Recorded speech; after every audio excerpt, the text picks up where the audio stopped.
From the moment Meghan Markle entered the royal spotlight, the world began comparing her and Catherine Middleton. Two women from very different backgrounds, one an American actress, the other a British future queen, found themselves under intense scrutiny, living in the same gilded cage with global attention on every glance, every gesture. The question on everyone's lips was simple: were Meghan and Kate destined to be allies or rivals? Their first public interactions set the tone. Meghan, known for her warmth, went in to hug Kate. Kate responded with a polite retreat, consistent with her traditional upbringing. That small moment became emblematic, a sign there might not be instant chemistry. It wasn't that they disliked each other, insiders noted they just didn't click in that sparkly, sisterly way. They came from different worlds, had different rhythms, and their personalities were as distinct as their journeys, yet the press had already started spinning the narrative. From that point on, every shared event became fodder for speculation. Fab Four outings, Harry, Meghan, William, and Kate, were meant to signal unity, but often felt just off. Meghan, confident and candid, sometimes commandeered conversation. Kate, the seasoned royal, remained composed and reserved. Two women trying to share space in a role that offered no room for honest vulnerability, and absolutely no mistakes. Then came a seemingly innocuous moment that captured the world's attention. Cameras caught Meghan reaching to borrow Kate's lip gloss. Kate handed it over, but her facial expression gave away her discomfort. An innocent wardrobe moment? Or quietly revealing of an unspoken tension? In the royal optics universe, even the smallest moment can be turned into a headline, and then, everything hinged on a wedding day bridesmaid dress incident. Reports claimed that Meghan made Kate cry during the fitting for Princess Charlotte's dress, throwing Kate into tears. Meghan stayed silent initially, but later told her own version: it was she who had cried. Kate apologized and brought flowers, a heartfelt gesture. Not a sign of animus. But by then, the narrative was set. Tabloids cast it as the kind of sister-in-law showdown that sells papers. That day forever changed the way Meghan and Kate were seen, not just by the public, but by the press machine that thrives on female rivalry. From that point on, every glance, every pause, every count of smiles versus frowns became proof of the catfight narrative. And, in many ways, the public wanted it. They wanted celebrity soap opera. They wanted drama. And Meghan and Kate, simply by being real women in real roles, provided it. Meghan had expected to find a close confidant in Kate. After all, they were two women marrying into the royal family, brought together at public events and royal summits. Instead, Meghan often felt isolated. Kate, bound by decades of monarchy training, was cautious in public and private, but not because of dislike, but because of duty. And that distance left Meghan trying to find support in a place that offered little. As time went on, their interactions became more visibly strained. There were fewer laughs, less eye contact.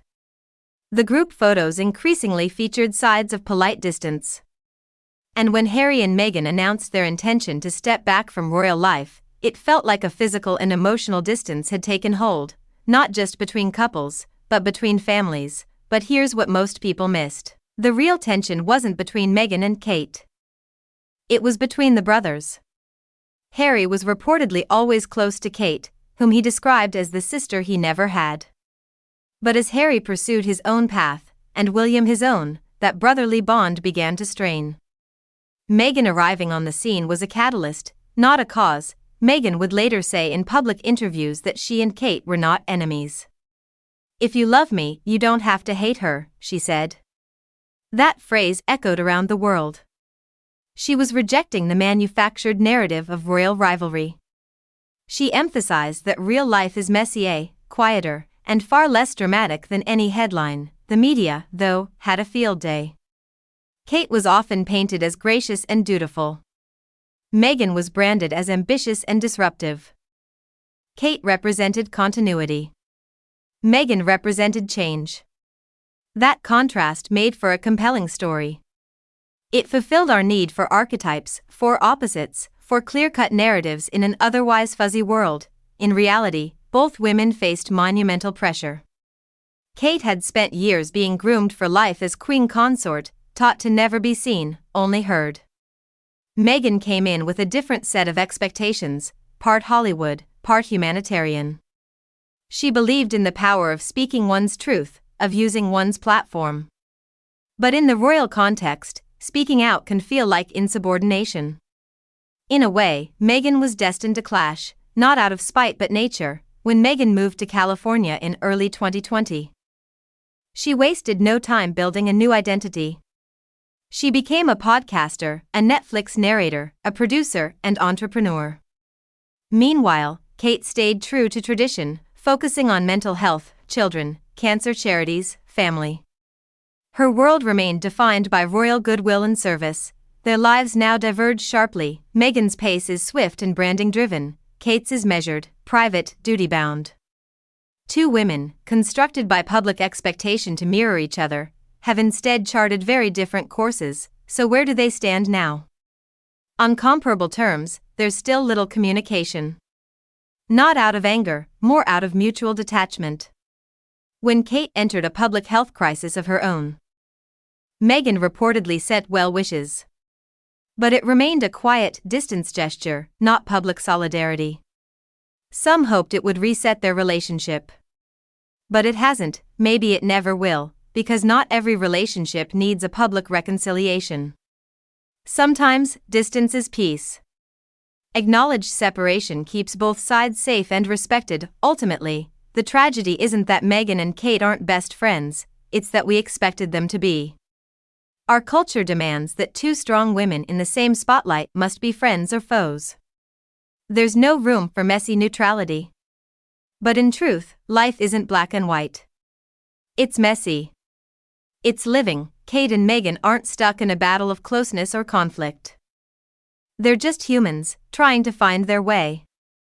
They inherited unimaginable pressure, lived it in full view, and came through it very much themselves. No villain. No champion. Just two women walking different paths. If this exploration has given you some clarity, great. If it's made you see the other side of the headlines, better. That's all I hope for. Thanks for watching. If you found this helpful, drop a like and subscribe for more thoughtful deep dive commentary. And tell me, do you think reconciliation is possible? Or is some distance the healthiest place to be?